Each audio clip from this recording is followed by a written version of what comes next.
very excited to have you and to welcome you and to get to know you in this new and interesting format. My name is Kelly Finn, and I am one of the Swearer staff members on the call tonight. So I'll tell you a bit about my role first, and then I want to let our panelists introduce themselves and talk a little bit about their connection with our center. As I mentioned a couple minutes ago, we will be taking questions in the chat feature throughout. I will keep you all muted just to prevent feedback. So we'll get to as many questions as we possibly can within the hour, but we do want to hear from you too and make this as engaging as possible. So again, my name is Kelly Finn. I'm a program manager on the student development team at the Swearer Center. I work mostly with our Bonner Community Fellowship, which I will talk about a little bit later. And I work with a number of our undergraduates and have the pleasure of moderating our panel tonight. I will hopefully not do as much talking because I really want to feature the amazing work of our students and our partner, Michelle, who's on the call. So I'm excited to dive in and share a little bit about the work that we do. So to get us started, I will pass it over to Michelle, who is one of our community partners with our Connect for Health program. So Michelle, if you could just introduce yourself a bit. Absolutely. Thank you so much. Hi, everyone. Welcome to Brown, class of 2024. Congratulations. My name is Michelle Wheelock. I am the program coordinator for the Connect for Health program at the Lifespan Community Health Institute. We are housed under both Rhode Island Hospital, Center for Primary Care, and Hasbro Children's Hospital. We also serve the adolescent clinic, and we're in talks with a few different community organizations who may be interested in Connect for Health services. We started 20 years ago as a small family help desk. Basically, doctors were confused and a little unknowing of how to address social needs with their patients, like housing, utilities, illegal needs, commodities, and food, various other social needs. And so the Connect for Health program was born from that. And we started with about 3 students from Brown University working the desks, being referred by providers for social needs. And we currently have now a team of 120 students, majority from Brown University, but we have also recently expanded to Providence College. We take students at all levels, both undergraduate and graduate students. And we are so thankful for the relationship that we have with the Swearer Center and for all of the wonderful work that our students do every day in the community. Thanks, Michelle. So Michelle is one of our community partners on the call, and we also have a panel of students. So I'm going to pass it off to Zeinab next to do a brief introduction.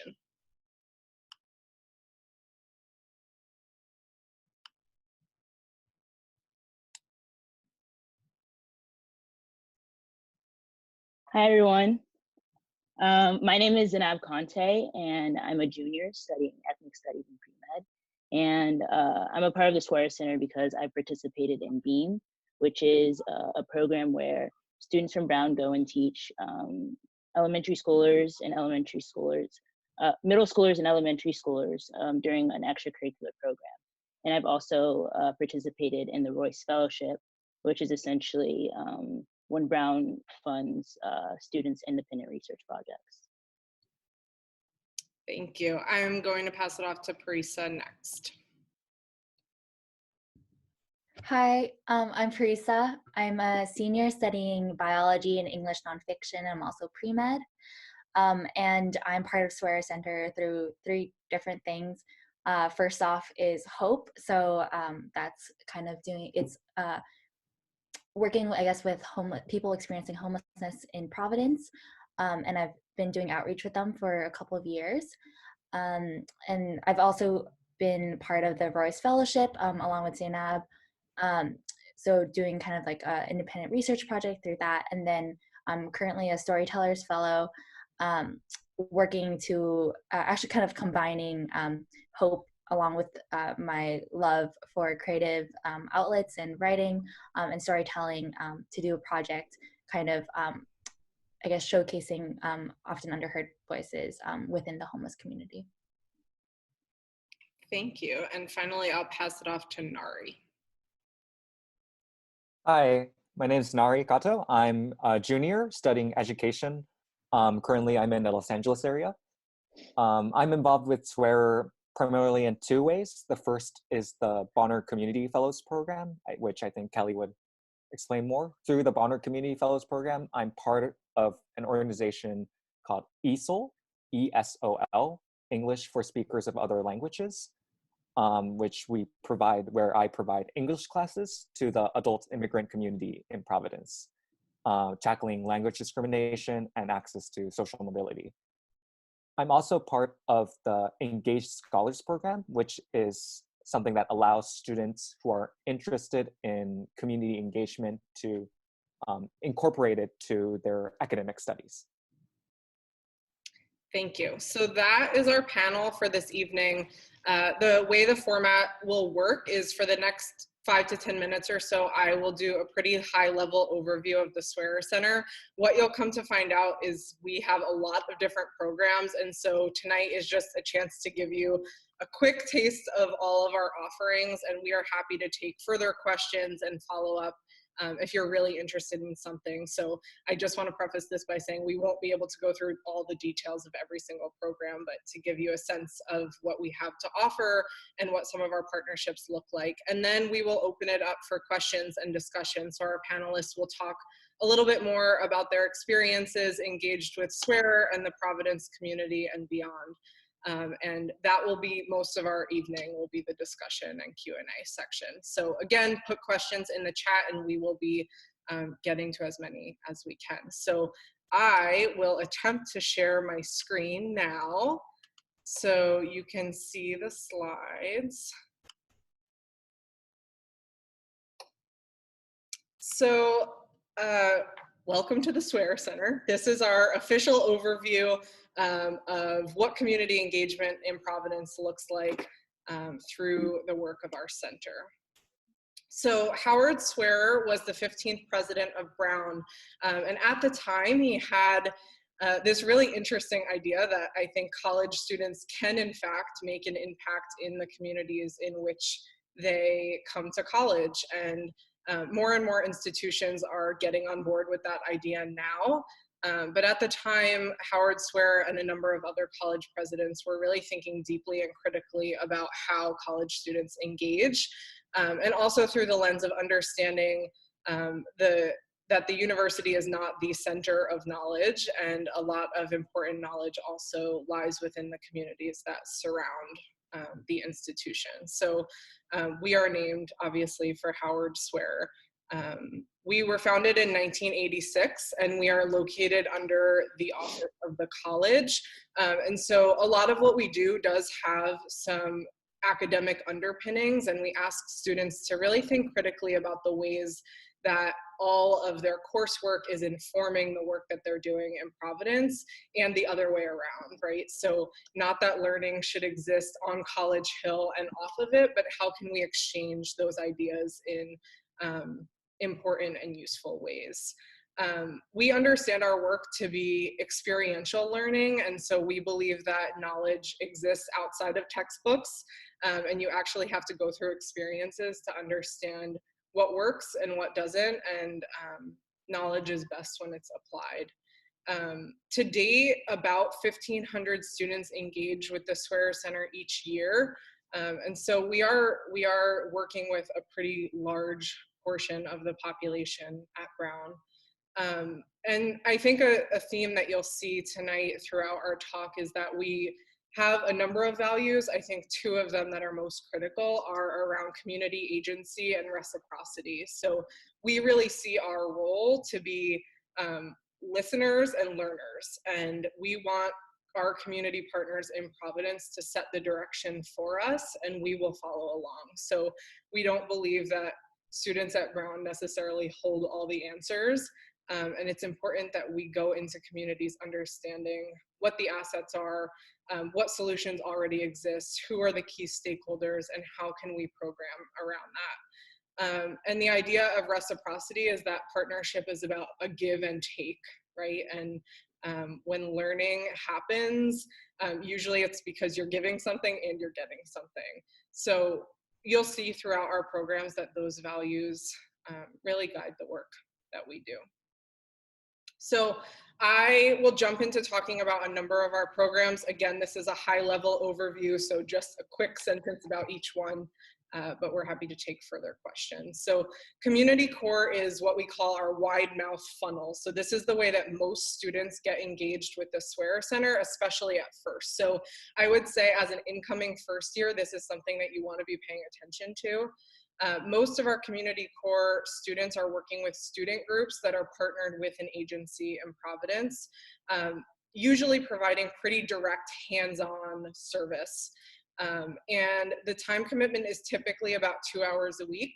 And you can do it for a semester, you can be engaged all 4 years. So I tell students this is really a good way to get a feel for what the Swearer Center offers and to kind of get a jump start on your community engaged work in college. So the Bonner Community Fellowship is something that we've mentioned. Bonner is a 4-year developmental experience for students.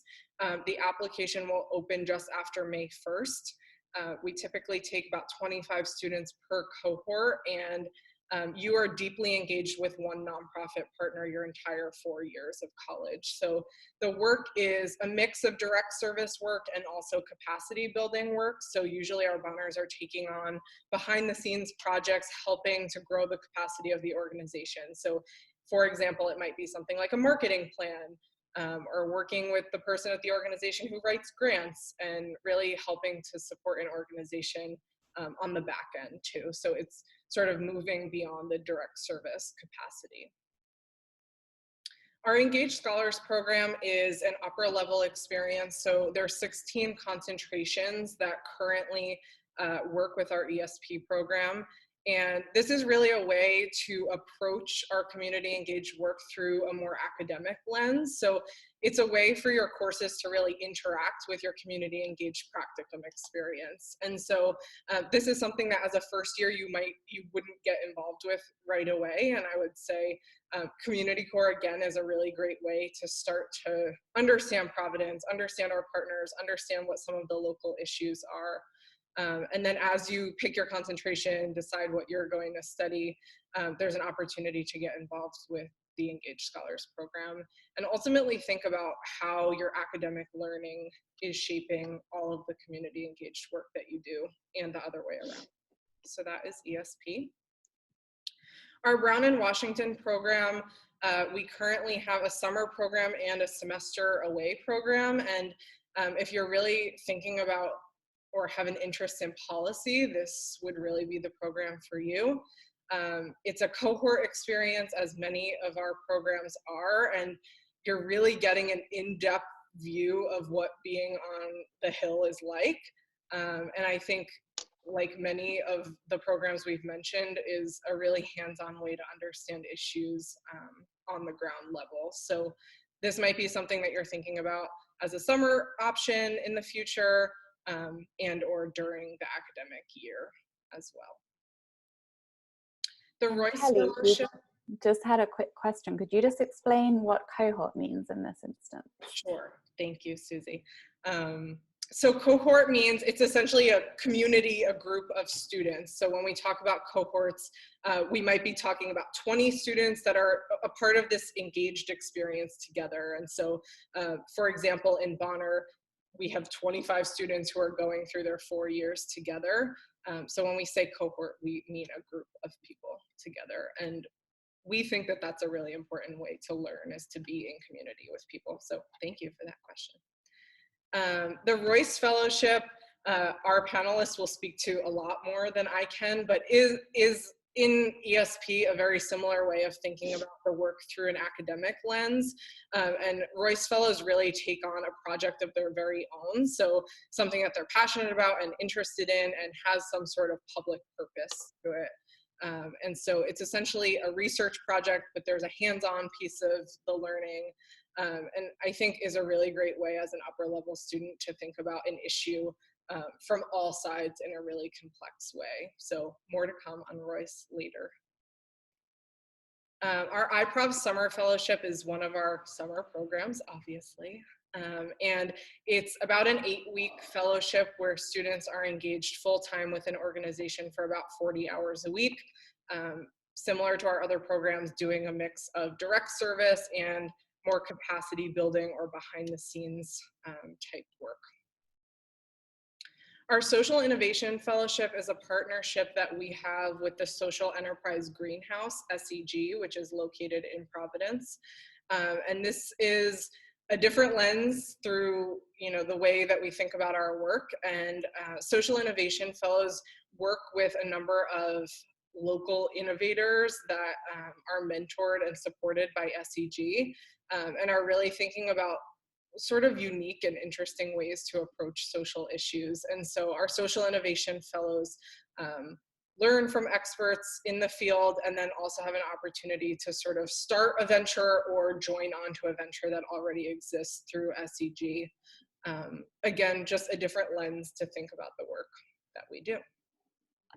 So I will share more later and we will blast this out, but we have a number of social media platforms and I will share my email after the presentation if you follow up. So at this point, we will open it up for some Q&A and I will get things started asking a few questions that we typically get and are, questions that we need answers to, but then we will continue to get questions in the chat as well and try to get to as many of them as possible. So for all of our panelists, maybe we can start with Nari. I'd love to hear more about your experience getting involved with the Swearer Center. How did you first get involved and what has that experience taught you? Yeah, so I got involved with Swearer when I was applying to the Bonner Community Fellows Program, which happens for first years, it happened before we ever came in. So I got into the program, I came in, and on the ever since the third day, like I stepped foot on Brown, I went outside of campus and entered the Providence community. And that really has changed how my experience at Brown. So I work in the area of West Providence called Olneyville. It's primarily a Latinx neighborhood in Providence, and I've been teaching adult English classes for about 3 years now. I came into Brown wanting to I was really interested in teaching, to be a teacher. So being able to learn and grow at these community sites has been a really important experience for me. Yeah, I never knew about adult education before I started. But now I know that it's such a meaningful and powerful thing, adult English language education. And yeah, I think the program has taught me a lot. As much as I'm teaching, I'm also getting taught by the people in the community. And I think that has made a really big impact in our classrooms. We do a lot of sharing stories. And for me, I heard a lot of stories about coming to the United States, riding La Bestia, the train that comes towards the United States. And it really made me think about the privileges I have as an American citizen. And it's also what are the things I can be doing. And yeah, I think these stories that I heard throughout my time has really strengthened my desire to be a teacher even more. So yeah, that's my experience. Thank you, Nari. Parisa, I'm going to pass it to you to share a little bit more about your experience as well. Yeah. So I got started with swearer sophomore year, which is, I guess, a little bit late. But yeah, so I had been involved in a lot of kind of community service and just like community oriented programming back in high school, and I knew I wanted to do it in college.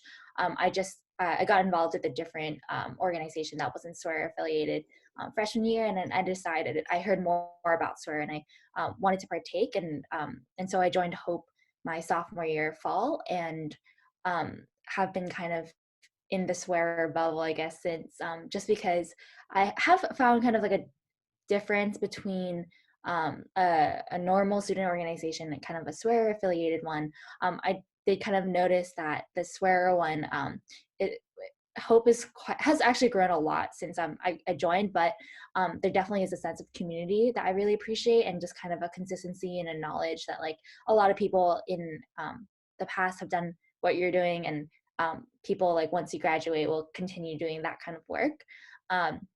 But yeah, so I first got started in Hope, and then junior year, I applied for the Royce Fellowship and got that, and so I did that over my junior year summer, and then into the fall of senior year, and around that time, I also at the beginning of senior year, I also joined the Storytellers Fellowship, which kind of all three of these things for me kind of have surrounded a lot of my interests and have really pushed me to grow in a number of ways, which is why I think I keep coming back to it, is because I find the work that I'm doing through swearer really challenging and engaging. I guess, like, for example, I think I started with Hope simply because a friend told me about it, and I kind of recognized that I personally was someone who just like didn't think very much about homelessness out in my day-to-day life, and I knew that was I thought it was like pretty important, something that I wanted to know more about, and something I wanted to kind of actively engage in, and so I joined Hope and did outreach, which kind of consists of me and a couple other folks on a small team going out into the streets of Providence, and doing kind of basic needs outreach to folks on the street, and trying to connect them with resources, and at the moment kind of giving them some basic goods to help them just get through the next couple of days. But yeah, I felt like that was something that really pushed me out of my comfort zone, like not something I've ever done before. And yeah, I just found that doing things at swearer have always been something that things are really direct, and seem really like you're making an impact, and also kind of challenging. Depending on obviously like what you're doing with swearer, but and your own personal experiences. But yeah, I've just really enjoyed my swearer center experience. Thank you. Zeinab, I'm going to pass it to you to share a little bit more about your experience as well. Sure. So my experience started with Beam my freshman spring, I believe. And it was just a friend and I that we decided we wanted to engage in the community. And so we figured we would join Beam, which stands for Brown Extra, I forget what it stands for. I think it's Brown. What is it again? After school. Yes. Yeah, it's been a while since freshman year. So a friend and I decided that we wanted to join this program. And like I mentioned before, it was us going into a school and teaching an after-school program. And I believe that through the first part of the week, Monday through Thursday, it's students going in and assisting elementary schoolers with math or reading or whatever they need tutorials on. And then Friday is for like it gives Brown students the opportunity to create their own club theme and essentially teach elementary schoolers about something different. And so my friend and I decided that we wanted to teach about Africa, because that isn't something that the students probably had seen common or as often. And so I remember the first class that we designed, we created a Jeopardy game just because we wanted to challenge students to think about the things that the kind of assumptions that they had about Africa, and also challenge them to think about why they had those preconceptions that were entirely false. And I remember one of the questions was, is everyone in Africa poor? Another one was, is Africa a continent or a country? And the students answered, yes, we think everyone in Africa is poor. They also answered, oh, Africa is a country. And just really encouraging students to recognize that these are biases that are completely false. And that kind of sparked an interest in me early on freshman year, even when I wasn't entirely sure of where my interests entirely lied. And it was after participating in Beam that I, in fact, decided to major in ethnic studies. And that experience translated into my Royce project, which I can give more details about later. But Beam was essentially a very formative experience for me. And I took a lot of what I learned in Beam, being a part of that program, and kind of crafted my own sort of program with the Royce Fellowship. Thank you. I'm going to pass it to Michelle, who will share a little bit of a story of her engagement with Brown students in partnership with Swearer. Thank you so much. I am so thankful and appreciative that on a daily basis, I'm able to interact with, help to learn and learn from the Brown University students that work for us. So we are interacting on a daily basis. The students are also embedded within our clinics. Yes, you'll see me during the day, but you'll also see whatever doctors or social workers or community health workers may be working with certain patients. So what's nice is that while I hope everybody enjoys their interactions with me, there are also a lot of other wonderful, amazing professionals from Lifespan that students are able to interact with on a daily basis. One of my favorite parts of this program, and something I hold very dear, is our pursuit of professional development and growth of our students. So yes, our number one goal is to serve our patients, but at the same time, we want to make sure that our students are growing and learning and being challenged as well. So we hold bi-weekly advocate development meetings where we get together as an entire team and we host trainings. So most recent trainings have included a Narcan training. We got our whole team Narcan trained, post-secondary traumatic stress, various addiction trainings, and self-care trainings. So I would say that we have a lot of interaction together, and also the students in their smaller cohorts and teams also really create a sense of community amongst themselves. Thank you. So for the students on the panel, I want to shift focus a little bit to think about how the courses that you've taken at Brown sort of impacted the work that you've done and the other way around. And I think for our Royce Fellows, if you can speak a bit more to your own projects and what you've learned through that experience. Parisa, can you get us started? Yeah, so I guess I can just kind of explain a little first about my Royce project. So basically that was I was working in conjunction with a community health center in New York, which actually turned out to be a Brown alum who I got connected with through a classmate here at Brown, who had interned with her a previous summer. So just a fun little like Brown alum kind of connection. But yeah, so I got connected with a person at a community health center, and she helped me kind of set up my research project so that I was able to kind of be engaged in a kind of reciprocal manner with the community that was interested in.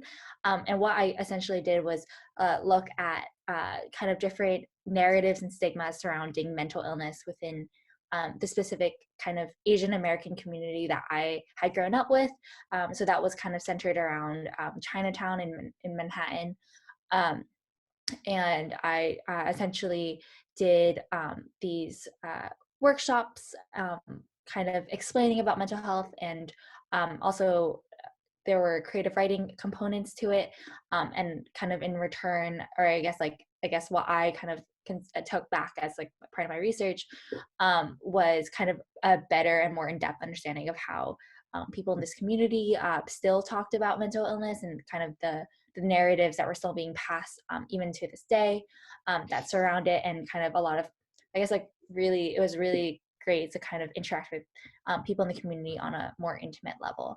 And I guess that's kind of really parlays into my academic work, because I am pre-med, and something that I guess the whole topic of mental illness, as well as the fields of like neurology and psychiatry and emergency medicine, those are kind of all things that I'm interested in for my future. And being able to kind of work closely with people, one, doing research, which is pretty key, I guess, to I guess like the medical field, but also kind of doing it in a really like community engaged and aware manner, was a really great experience for me, and has and like and now I'm kind of about to graduate and hoping to get into kind of similar work, a little bit more clinical, but I think the prospect of doing research in with a clinical lens is something that I'm still uh, have been involved in since. Yeah.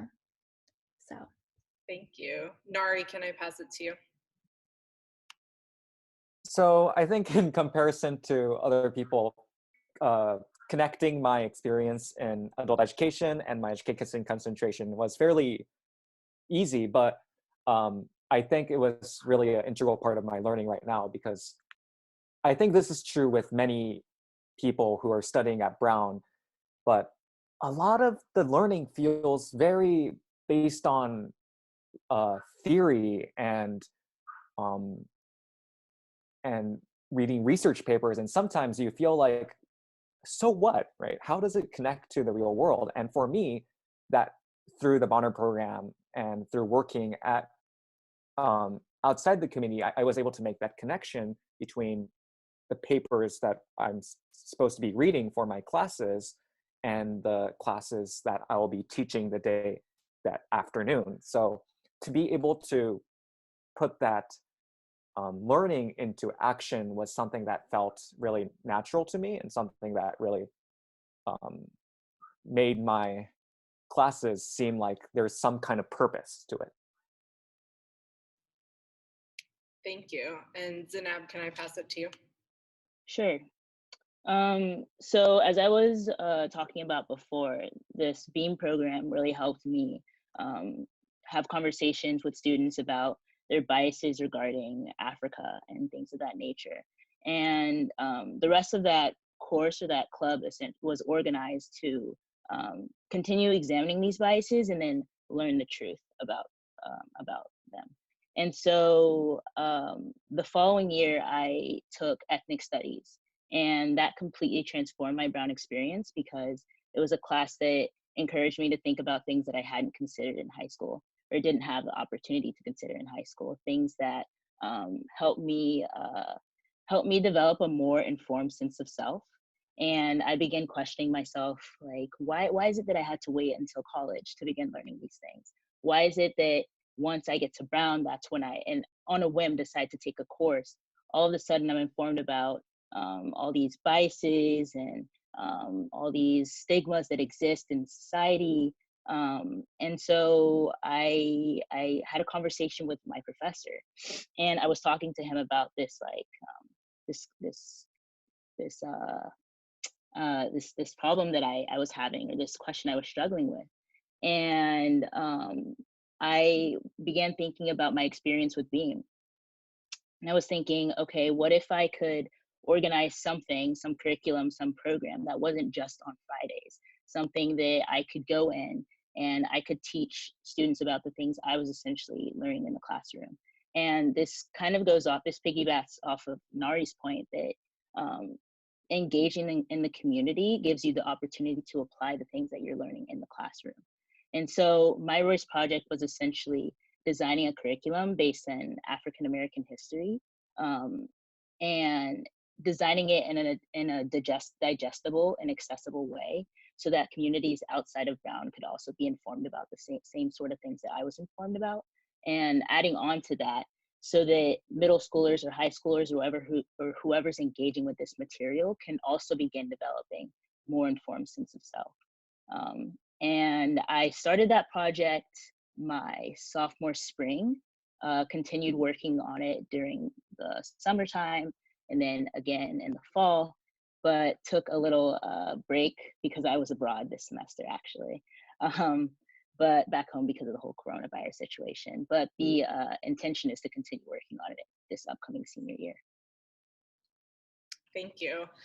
So I'm going to turn it over to Michelle, who I think plays a really critical role as a supervisor and gets to see all of this learning taking place over the course of sometimes 4 years. So Michelle, can you speak a little bit to that? Like, how do you see students learning and growing over their time with you?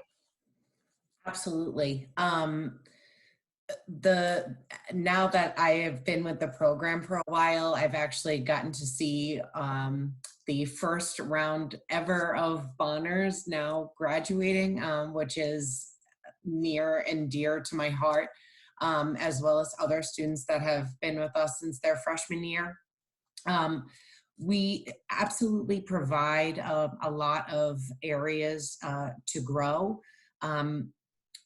Working with a lot of the different populations that we do, some of the most vulnerable in the entire state, the homeless population, as well as our students are embedded within our recovery, which is patients in recovery, either active recovery or planning active recovery for opioid use, and also our transitions clinic, patients who are transitioning directly from the DOC, the Department of Corrections, transitioning, reintegrating back into society.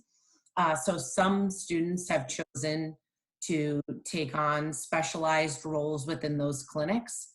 Other students have chosen to apply to be a member of our currently 17-person leadership team.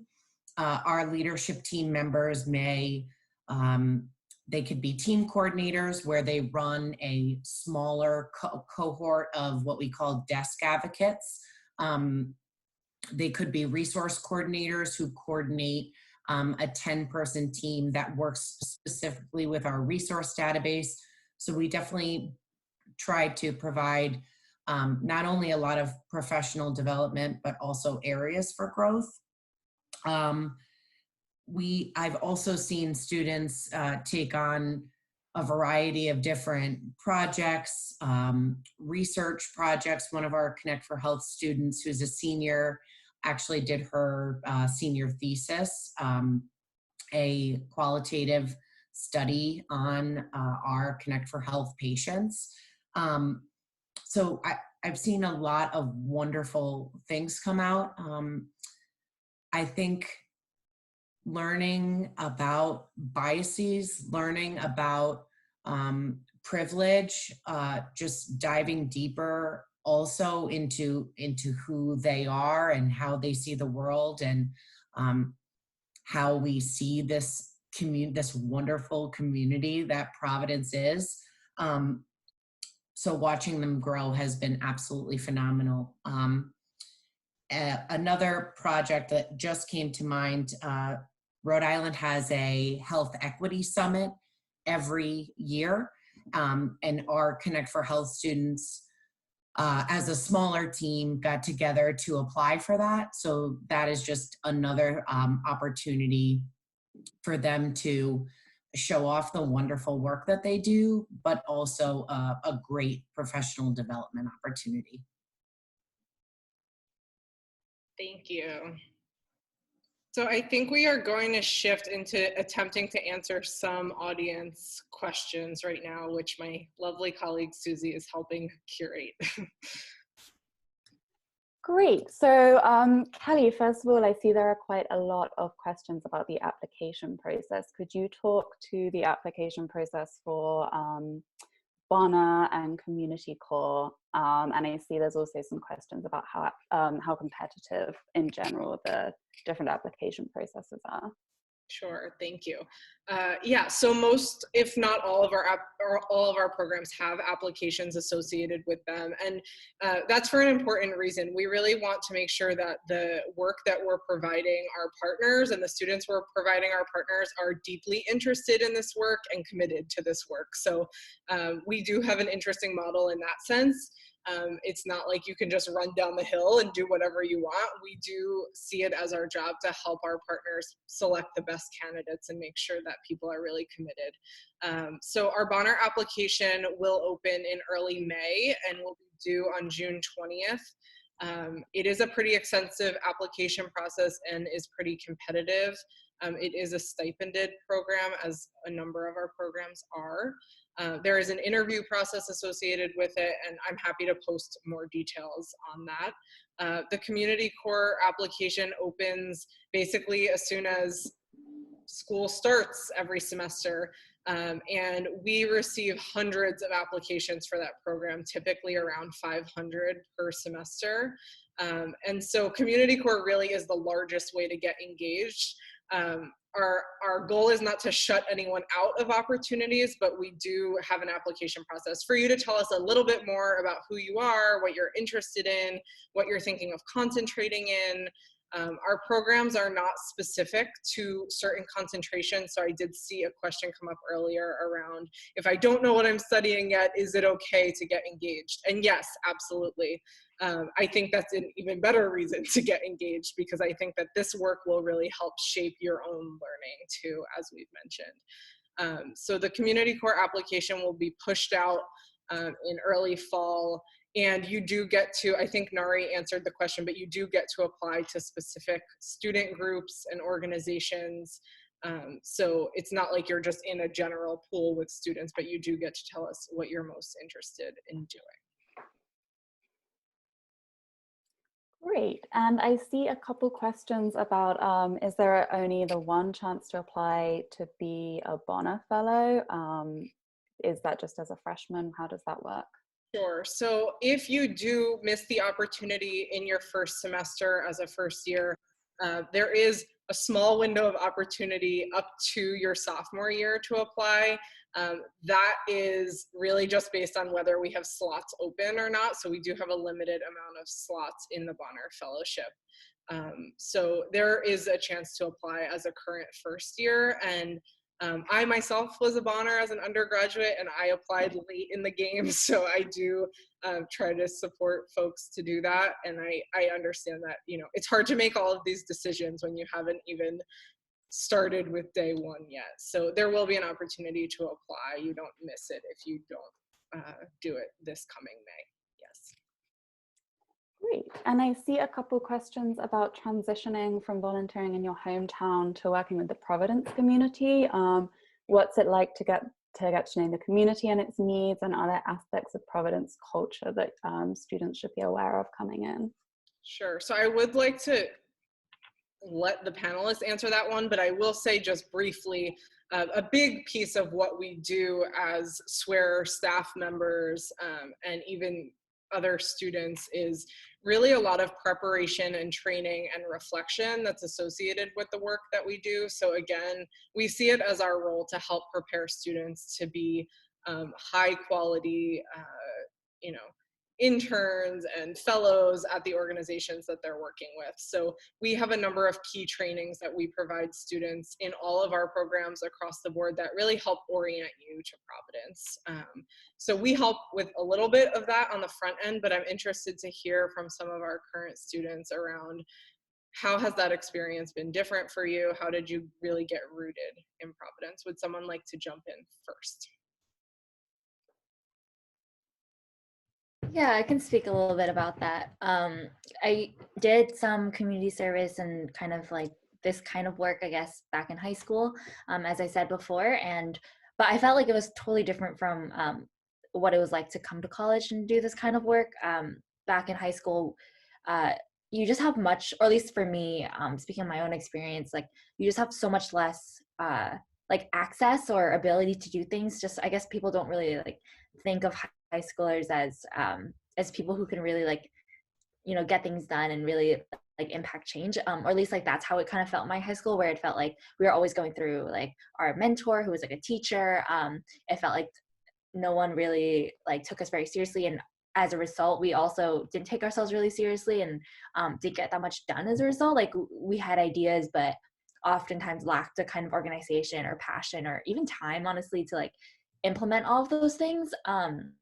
So coming to college, it was actually really great to be around a lot of people who were all passionate about the same things. And it's actually like, I think being part of Hope especially, it grew so much in the 4 years that I've been here. Like I've been hearing about it since my freshman year from one of my friends who's been involved, and it's grown like from like 20 something people to like now it's like over 100. And I feel like there's like a wait list of people seeming to do outreach just because the interest is so high. um, which is just really incredible of like to hear about how interested people are in this kind of work. But yeah, I think that was kind of a major difference for me, is just like you actually get out and do things like all the time. Like every week I would go on outreach, while in high school like we would plan to do this like one community outreach event. So yeah, so I guess the frequency is a lot higher. And then the other thing was also, I guess, just working, like I'm from a kind of pretty small town in New Jersey, so a bit different from, I guess, from the kind of Providence folks that I've met through my Hope work. So it's definitely it was definitely a bit of a learning curve of just like kind of how to kind of, I guess, like handle myself in those situations, and like how to kind of like, I guess, like navigate interacting with people who have been harmed as a result of, I guess, like Brown being this like really big institution. And you know, we're coming as students from a really privileged place, and kind of we're having like the ability to kind of go downtown and just like interact with people who are homeless just for like a couple hours and then go back to sleep in our rooms. So it's kind of like a really weird like negotiation of like, we do want to do good, but we also are like, we are so privileged to be able to do that kind of work and like leave when we're uncomfortable or go home when we're cold or tired. So yeah, I think it's been kind of interesting over the last few years of like learning how to kind of like handle all of those things at once, and just like, or at least just thinking about them. But yeah. Thank you. Zeinab, do you have an answer to that question? How you made the transition from high school to college in terms of your engagement? Sure. I think that Parisa mentioned a lot of things that I resonate with, especially when she was talking about the lack of accessibility in high school and how you have to go through so many hoops in order to engage with your community. And I also come from a small town, so I had to become accustomed to the bigger city Providence area. But just to add on to what she said about positionality, recognizing your positionality, I think that was the biggest change for me, because that's definitely not something that I thought about much in high school. And what was biggest for me was also recognizing that whenever you go in to engage with the community, you shouldn't go in with this kind of white savior mentality. Instead, you should go in and recognize that you can learn just as much from the community as they can learn from you.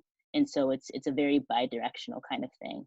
And so that's why I really encourage community engagement, because it really is an experiential learning experience. It's experiential learning, and that assists you later on in life.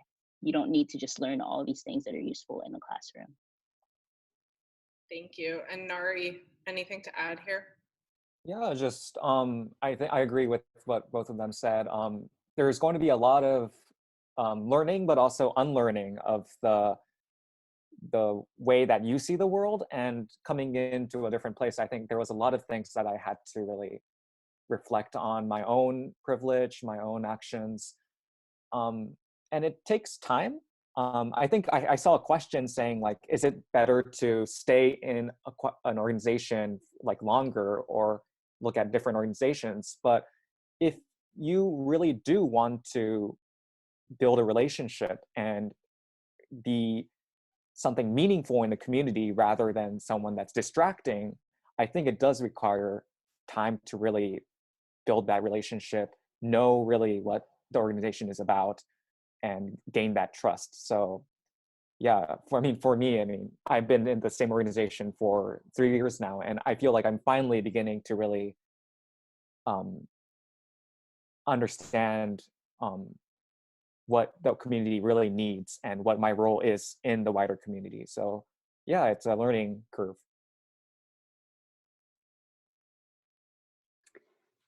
Great, thank you. And I'm seeing a couple questions about international engagement opportunities. Are there international engagement opportunities? And if you only want an engagement experience abroad, especially for the summer, how would you go about doing that? I would say generally there are a number of different ways to do that. We didn't mention our Giuliano Fellowship, which is another program of the Swearer Center. We can link some more information. Royce is a way to think about doing some international work, but I would say the Office of International Programs is an incredible resource at Brown, and I would highly recommend starting there to really understand like what is the scope of possibilities. So yes, there are definitely ways to get engaged in international work, some through the Swearer Center and some beyond the Swearer Center, but that is certainly a possibility. And Michelle, I'm going to direct these ones over to you. There are a couple questions about working as a pre-med student. I wondered if you could speak to your experience of working with pre-med students through Connect for Health and the kind of opportunities that are available to them there. Absolutely. We have had a large chunk of pre-med students, and I'm sure that has something to do with it being at a hospital setting. I want to say maybe more than 50% of our students are either pre-med, definitely more than 50% pre-med and public health combined. And we love to provide the students, I know I continue to mention this, but we are really founded in the professional development of the students that are working with us. So our goal is to be able to provide whatever opportunities those students may be looking for. So we absolutely have shadowing opportunities where you can shadow certain doctors. As I mentioned, we're in a few different clinics, but of course have relationships with the oncology clinics, different clinics that we're not in, like the adolescent clinic, the gender clinic, eating disorders, for example. A student recently spent some time with the that clinic. So we absolutely welcome pre-med students and hope that we are able to provide shadowing opportunities and also just opportunities to, we are truly a team. Our team acts as one holistic group to surround our patients. So our Connect for Health advocates, as I mentioned, are deeply embedded within the care team of doctors, social workers, community health workers, pharmacists.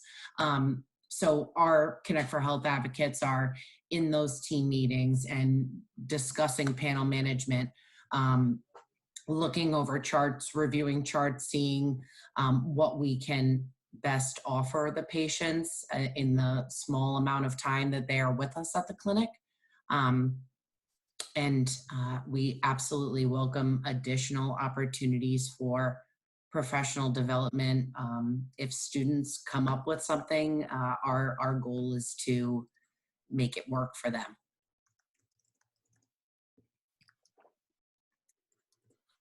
Thank you so much. And I'm seeing a couple questions about working with, being involved in multiple programs and fellowships, which I know a few of the panelists have done. Could one of you speak to juggling those and maybe other academic or extracurricular commitments?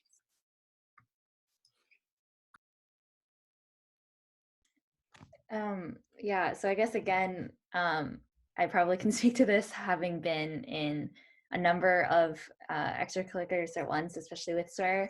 I guess I've done, I guess like there's there's always been overlap with Hope and my other fellowships, but there's also a moment of overlap between Royce and my Storytellers Fellowship. I think something that has helped is the fact that they're all kind of or at least like the Hope and Storytellers were pretty interrelated, which made it a lot easier because, which is also in part why I kind of chose to do kind of look at homelessness and people experiencing it for my Storytellers project, just because I knew that it would be kind of tough to kind of juggle both things. I think that because there's so much flexibility with the fellowships that I was involved in, I tried to make sure that I was like able to handle what commitments I was piling on myself. I think it's really possible to do multiple of these fellowships. I know other people are not only involved in like a community core program or like a Bonner fellow, but that they also do other swearer programs. I think it's really common to do like more than one, just because it's like once you start kind of initially volunteering with the group and you hear about these like opportunities to get even more engaged with the community, I think that is pretty appealing to most people. Yeah, and I've also even done like multiple like there was a moment where I was also doing Hope plus Shape, which is teaching sex ed to local high schoolers.